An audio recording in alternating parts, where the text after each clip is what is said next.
为什么说无论男女，中国人的恋爱模式都是在找妈？为什么嫁人别嫁妈宝男？今天我们继续读《巨婴国》这本书。今天的读书章节中有以上问题的答案。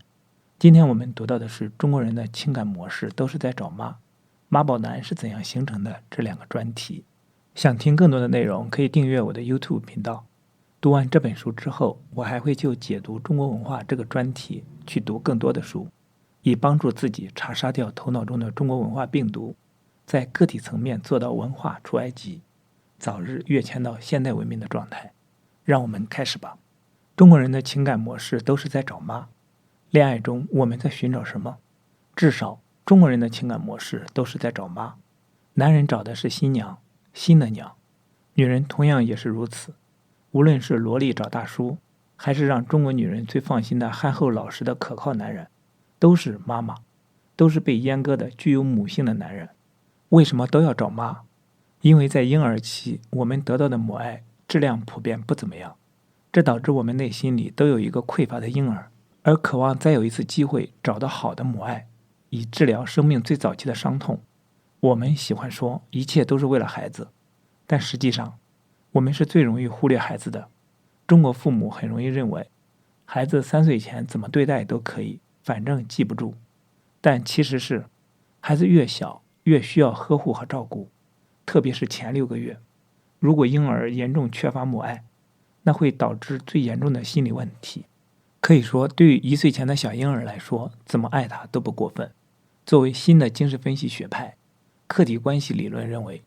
母亲对孩子自我的影响是决定性的。3岁前，父亲对孩子的直接影响比较小，他的主要作用是支持太太。我们也有类似的说法，如爸爸熊，熊一个；妈妈熊，熊一窝。一个好妈妈有益于3代，一个坏妈妈害3代等等。但是我们的产假只是给妈妈一个身体恢复的时间。中国的老人又习惯将孩子从妈妈身边抢走，社会与家庭一起制造了母亲与婴儿的分离。我听到太多这样的故事，妈妈头脑中知道孩子3岁前不要和孩子有长时间的分离，但他们就是有各种现实的原因，不断与孩子制造分离，比如送回老家，而且还多次分离。这看起来是现实的原因，但去了解这些妈妈的成长史，你就会发现，她们小时候也都和自己的妈妈分离过，所以很多时候就会有种无意识的力量来推动爸爸或妈妈，导致他们的孩子要去经历他们曾经经历过的分离创伤。并且特别糟糕的一点，我们普遍对妈妈不够友好。著名的婆媳大战中藏着新妈妈的无数血泪，越是重男轻女的地区，这一点就越严重。比如在广东潮汕地区，妈妈作为外来者进入一个家庭是孤立无援的，爸爸把自己的父母放在第1位，儿女放在第2位，亲人与工作在次之，而妻子永远是最末位的。特别是当出现婆媳大战时，男人们几乎都会站在自己妈妈这一边。在这种状态之下，还要求新妈妈们做好妈妈，照顾好自己的孩子，就太难为人了。并且不可思议的是，婆媳大战多数就是围绕着新生儿开始的，而这时新妈妈是最无助最需要支持的，这简直就是要新妈妈的命。既然丈夫靠不住，婆家也没有爱，当有了孩子，特别是儿子之后，妈妈便将注意力转移到儿子身上，并且会把对丈夫的一些情感和期待放在儿子身上，这导致了儿子从小就体验到了被吞没感。正常的养育是妈妈围绕着孩子的需要转，而这些家庭的男孩则是从生命一开始就要学习围绕着妈妈的感觉转。结果这些男孩在婴儿期没有体验到被好妈妈照顾的感觉。女孩们的遭遇则更惨，她们容易成为妈妈被讨厌的内在小女孩的投射对象。恋爱是对童年最早期经验的修正，童年早期的创伤和渴望在恋爱中都会呈现出来。既然妈妈婴儿期没有得到好妈妈，这会导致在恋爱中大家都会找妈，并且越是匮乏，找妈的欲望就越强。所以相对更匮乏的女人们，即便在感觉上被更雄性的男人吸引，但真到了要抉择的时候，还是选择了更母性的男人。所以萝莉找大叔这种事情在西方是偶尔出现，在东方则成了常见现象。萝莉总是嘟着嘴，这是要找奶吃。他们渴望被包容，想要安全感，而同龄人只有热情，这热情也常常是巨婴水平的，所以要找大叔。大叔不仅仅是成熟，甚至根本就是不成熟，而其实是具有母性的男人，没有乳房的妈妈，并且大叔是被阉割的。面对成熟的女性，他们会有自卑，而像小女孩一样的萝莉，让大叔有了被需要感。按照正常的心理发育，如果女孩在原生家庭中得到了足够多的爱，那么到了大学毕业的年龄，会去寻找激情和独立。如果这时候有男人对你说，你不用工作，每个月给你多少多少钱，我来照顾你，正常女孩一般会拒绝，因为她们不想被约束。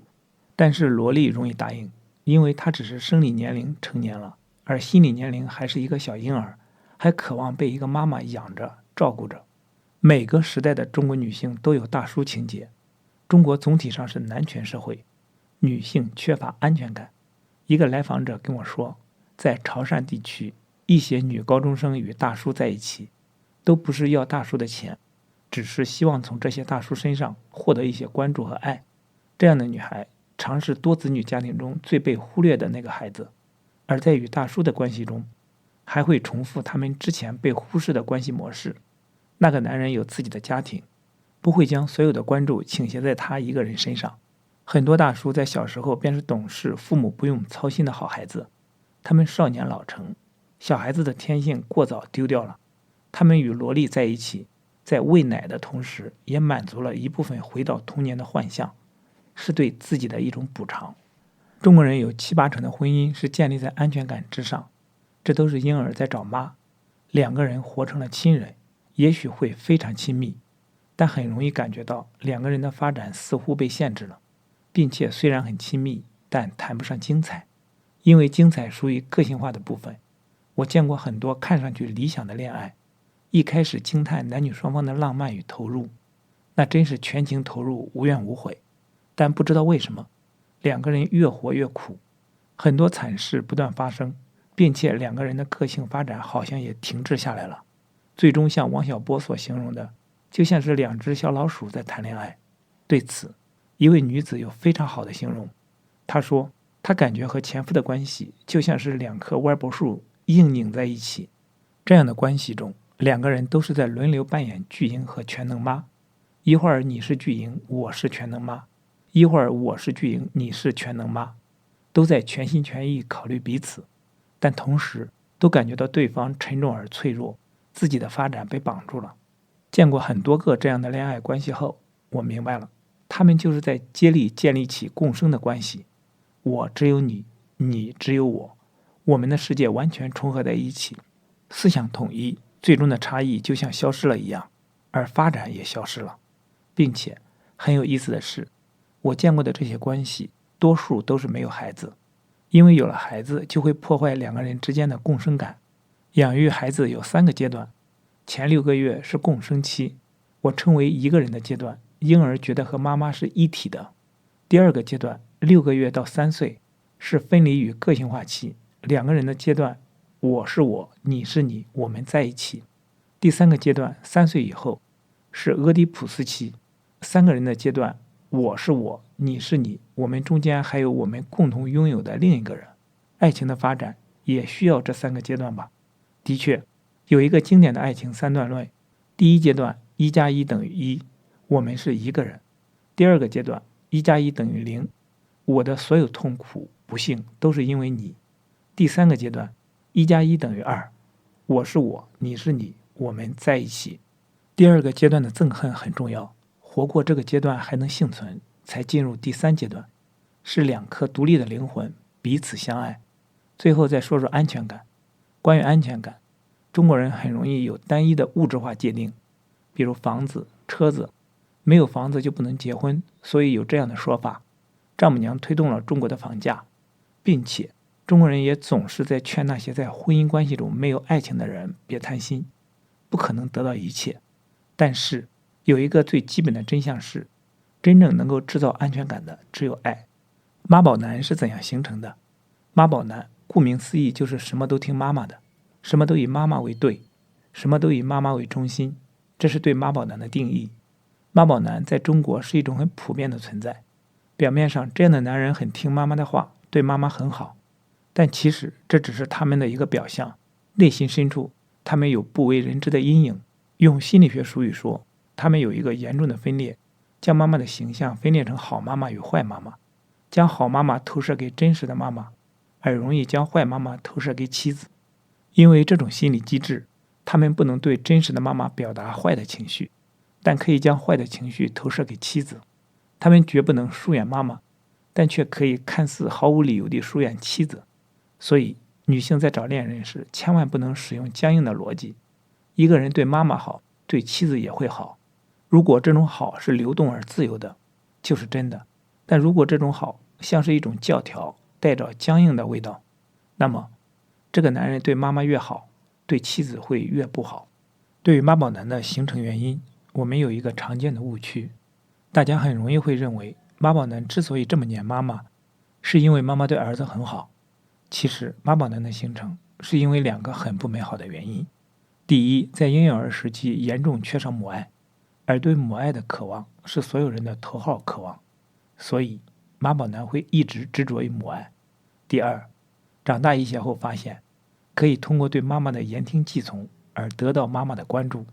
于是形成对妈妈的极度服从。但这样做的同时，势必压抑了对母亲的不满和攻击性。通常他们对母亲的不满和攻击的严重性，把他们自己都吓到了，这让他们害怕和愧疚。为了防御这份害怕与愧疚，他们更加不能将这一点表现出来。然而对于妻子，他们却很可能不再压抑，于是他们对妻子容易有莫名的怒火，并且与妻子保持很隔离很疏远的关系。稍强势一点的妈宝男还可能对妻子非常鄙视。可以这样理解，他们对妻子或其他女性有多鄙视、多疏远、多愤怒，对自己妈妈就有多鄙视、多疏远、多愤怒。妈宝男因为和妈妈关系太过亲密，会引发他们的性羞耻感，导致他们的性生活有问题。不过不要以为他们是没有性能力，他们常常和妻子没法很好的过性生活，但在其他性活动中却可以有很好的性能力。其中的原因是，在性中，妻子像妈妈一样会唤起他们的性羞耻感。此外，他们和妈妈多亲近，就有多强的动力渴望背叛妈妈，所以他们对背叛妻子有时会有莫名的强烈冲动。背叛并非仅仅是为了背叛，而是为了寻求一种感觉，我可以离开妈妈，我渴望那种自由。所以若摊上一个妈宝男，女人最后会觉得像是噩梦。可是中国女性虽然嘴上说不喜欢妈宝男，会发誓不和这种男人搅在一起，可这种男人一开始有一种好处，对缺乏安全感的中国女人有致命的吸引力，那就是好控制。他们在恋爱中会使用对妈妈的同样招数，言听计从，一切都围绕着恋人的感觉转。这也让缺爱的中国女性觉得很美好。虽然她们很难欣赏妈宝男，但这份过分的顺从让他们割舍不下。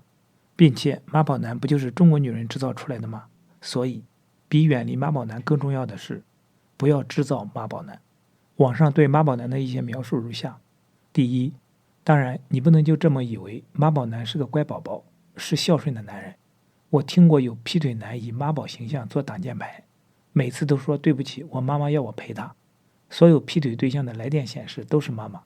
你以为他们母子俩感情真是好，其实你也只不过是另一个妈妈。所以各位姐妹，千万别误把妈宝当孝顺。第二，妈宝男给人的印象一般是缺乏主见，没有自信。第三，妈宝男有以下几种表现：一，跟父母在一起的时候还完全像个小孩子一样，娇滴滴萌兮兮地在撒娇，尤其是在妈妈面前。第二，对母亲的称呼和行为亲昵，与母亲互相亲脸。三，30多岁还与母亲睡在一起，这个太可怕了。好，今天的读书分享暂时到这里。我们今天分享了中国人的情感模式都是在找妈，妈宝男是怎样形成的这2个专题。期待在下一次的读书分享中与你再相逢。